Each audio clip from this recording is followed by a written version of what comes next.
কংগ্রেস ছাড়লেন আইনজীবী কৌস্তব বাগচি।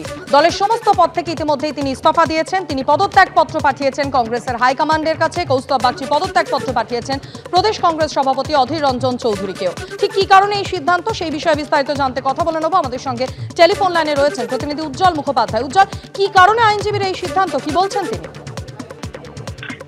সেটা হচ্ছে যে তিনি খুব স্পষ্টভাবেই জানিয়েছেন যে তার সঙ্গে কংগ্রেসের যে মত সেটা এখন আর মিলছে না। অর্থাৎ তার বক্তব্য যে এখানে রাজ্য কংগ্রেস যেভাবে চলছে সেটা আসলে এআইসিসি নেতৃত্ব যেভাবে কংগ্রেসকে চালাতে চাইছে ঠিক সেইভাবে চলছে, এবং এটা তৃণমূল কংগ্রেসের একটা ডিউটি হিসাবে এখানে কাজ করছে।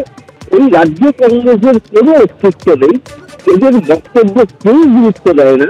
ফলে তিনি মনে করেন যে মমতা বন্দ্যোপাধ্যায়ের হাত শক্ত করতে প্রদেশ কংগ্রেস যেভাবে চলছে সেইখানে দাঁড়িয়ে তার পক্ষে এই কংগ্রেস করা সম্ভব না।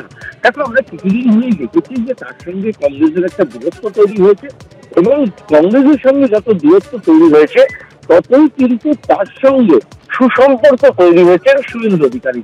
আমরা সাম্প্রতিককালে দেখেছি যে তার বাড়িতে একটি অনুষ্ঠানে শুভেন্দু অধিকারী উপস্থিত ছিলেন। শুভেন্দু অধিকারীর একাধিক কর্মসূচিতে কৌস্তব বাগচিকে দেখা যায়। ফলে তার বিজেপি যাওয়াটা সময়ের অপেক্ষা এমনটাই কিন্তু মনে করছিলেন কংগ্রেসের প্রদেশ কংগ্রেসের নেতৃত্ব। তার সঙ্গে অধীর চৌধুরী থেকে শুরু করে কংগ্রেসের একটা বড় অংশেরই কার্যত কোনো যোগাযোগ ছিল না। এই অবস্থায় দাঁড়িয়ে তিনি কংগ্রেস ছাড়বেন, এটাই কার্যত চূড়ান্ত ছিল। কবে ছাড়বেন, নির্বাচনের আগে ছাড়বেন কিনা তাই নিয়ে হয়তো কোনো কোনো মহলের কৌতূহল ছিল। ফলে তিনি কংগ্রেস ত্যাগ করলেন। এবার তিনি কোথায় যান, তবে যদি বিজেপিতে যোগদান করেন এই ব্যাপারে স্পষ্ট করে কৌস্তব তিনি জানাননি। তবে তিনি যে বিজেপিতে যোগ দেবেন এটা এক প্রকার স্পষ্ট। ধন্যবাদ উজ্জ্বল। কংগ্রেস সভাপতির কাছে ইতিমধ্যে ইস্তফাপত্র পাঠিয়ে দিয়েছেন কৌস্তব বাগচি। পাশাপাশি ওই প্রদেশ কংগ্রেস সভাপতি অধীর রঞ্জন চৌধুরীকেও তিনি ইস্তফাপত্র পাঠিয়েছেন।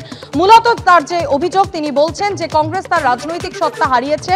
কংগ্রেস হাইকমান্ডের কাছে প্রদেশ কংগ্রেসের কোনো গুরুত্বই নেই, হাইকমান্ডের কাছে অনেক বেশি গুরুত্বপূর্ণ রাজ্য তৃণমূল।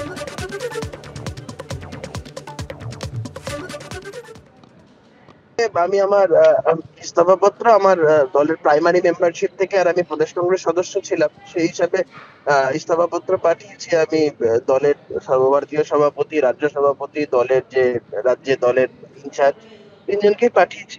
সেখানে আমার বেশ কিছু বক্তব্য ছিল, সেগুলো আমি লিখেছি। আমার মনে হয়েছে কংগ্রেস এই মুহূর্তে নিজে একটা সেলফ ডিস্ট্রাকটিভ মোডে চলে গেছে। এখানে তৃণমূল কংগ্রেসকে অল ইন্ডিয়া কংগ্রেস কমিটি তাদের নিজেদের রাজ্যের আউটফিট বলে মনে করে। এখানে পশ্চিমবঙ্গ প্রদেশ কংগ্রেসের কোনো আলাদা করে কোনো অস্তিত্বই অল ইন্ডিয়া কংগ্রেস কমিটির চোখে নেই। কংগ্রেসে থাকা মানে আত্মসম্মানের সাথে কম্প্রোমাইজ করা, সেটা করতে পারবো না। তো সেই জায়গা থেকে ইস্তফা দেওয়া। আর কৌস্তব বাগচির এই সিদ্ধান্ত প্রসঙ্গে কি বলছেন প্রদেশ কংগ্রেসের মুখপাত্র সৌম্য আইচ রায়, দেখুন।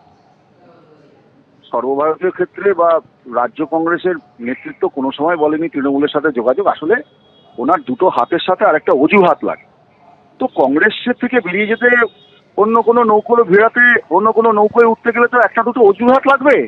তাই কংগ্রেসকে কালিমালিপ্ত করার চেষ্টা করছেন, তাই কংগ্রেসের প্রোগ্রামে যেতে অসুবিধা হচ্ছে।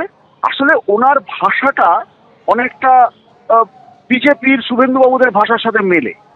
তো সেরকম দেখে মনে হচ্ছিল আমাদের যে উনি বোধহয় কংগ্রেসে আর কন্টিনিউ করবেন না, কেননা ওনাকে অনেক কংগ্রেসের যে সমস্ত প্রোগ্রামগুলো হচ্ছিল লাগাতার তৃণমূলের বিরুদ্ধে, সেই প্রোগ্রামগুলোতে তো ওনাকে দেখা যাচ্ছিল না।